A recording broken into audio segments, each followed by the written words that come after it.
Hospital থেকে discharge হওয়া মাত্রই এবার শ্বশুরবাড়ি নয় বরঞ্চ সোজা বাপের বাড়িতে যেতে চায় স্রোত। হ্যাঁ বন্ধুরা, ভিডিওতে লাইক দিয়ে দেখতে থাকুন। সার্থকের বাবা যখন স্রোতকে ডিসচার্জ করানোর জন্য আসে, ঠিক সেই সময়ই সার্থকের বাবা যখন স্রোতের মা এবং বৌমনিকে দেখতে পায়, ঠিক সেই সময় সার্থকের বাবা বলতে থাকে যে, কী ব্যাপার দিদি, আপনারা এই সময় এখানে? আমি তো ডিসচার্জ করে নিয়ে আমার মেয়েকে বাড়িতেই নিয়ে যাচ্ছিলাম, আপনারা তো চাইলে বাড়িতে এসে দেখতে পারতেন, তাই না? শুধু শুধু এখানে এসে ভিড় বাড়িয়ে লাভই বাকি, এখন তো স্রোতের ডিসচার্জ হয়ে যাবে। তখন এই কথা বলা মাত্র রাইয়ের মা বলতে থাকে যে, না না দাদা, আমি আপনার কাছে হাত জোর করে অনুরোধ করছি, আপনি আর অন্তত এত ঝক্কি ঝামেলা পোহাতে যাবেন না, কারণ যথেষ্ট হয়েছে, আপনি অনেক করেছেন আমার মেয়ের জন্য, আর এতটুকুই যথেষ্ট। আমি আর চাই না যে আমার মেয়ের ওপরে আর ঋণের বোঝা বাড়ুক, কারণ আপনারা যে অক্লান্ত পরিশ্রম করে আমার মেয়েকে সুস্থ সবল করে তুলেছেন, আর স্পেশালি এই গোটা হসপিটালের স্টাফ থেকে শুরু করে সকলে মিলে যে পরিমাণে আমার মেয়েকে সেবা যত্ন করেছে, তাতেই আমি তাদের প্রতি যথেষ্ট পরিমাণে কৃতজ্ঞ।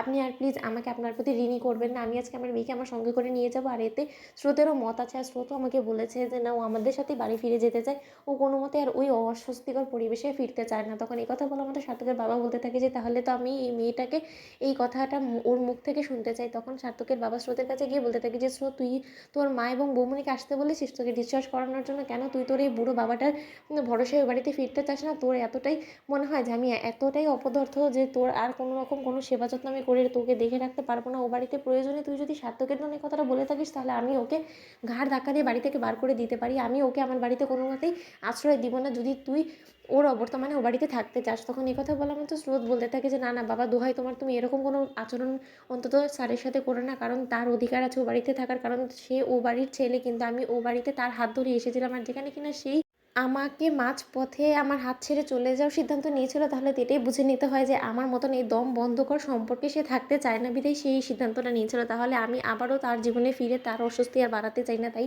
আমি তোমার কাছে হাত জোর করে অনুরোধ করছি, প্লিজ তুমি তোমার ছেলেকে নিয়ে ও বাড়িতে তুমি ভালো থাকো, আর আমি সুস্থ হওয়া মাত্রই আমি প্রায় প্রায় তোমার বাড়িতে এসে তোমাকে দেখে যাবো, তুমি একদম টেনশন করো না। আগে যেরকমটা হতো।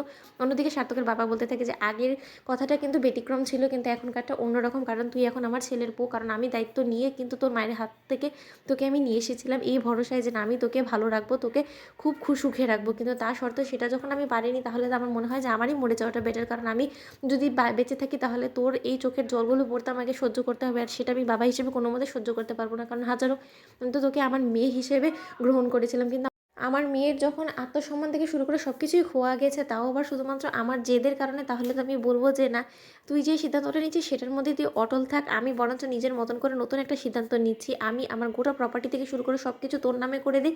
তারপরে ও বাড়িতে শুধুমাত্র তুই থাকবি, আর তুই যাদেরকে চাইবি তারাই থাকবে, এছাড়া অন্য কোনো আনওয়ান্টেড পার্সন থাকবে না। তাহলেই তো হয়ে যায়।